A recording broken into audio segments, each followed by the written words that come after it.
Magandang hapon mga kakontraksyon. Yan, may pinapa-estimate si boss.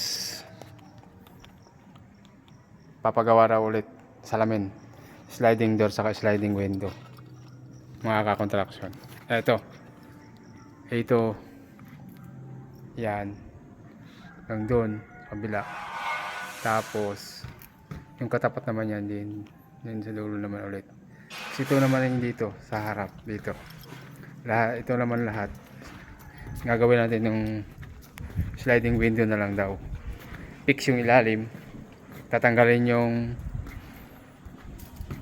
gabay, itong gabay na yan tatanggalin na yan, gawin na natin sliding window. Ayan, bagong project na naman mga contraction.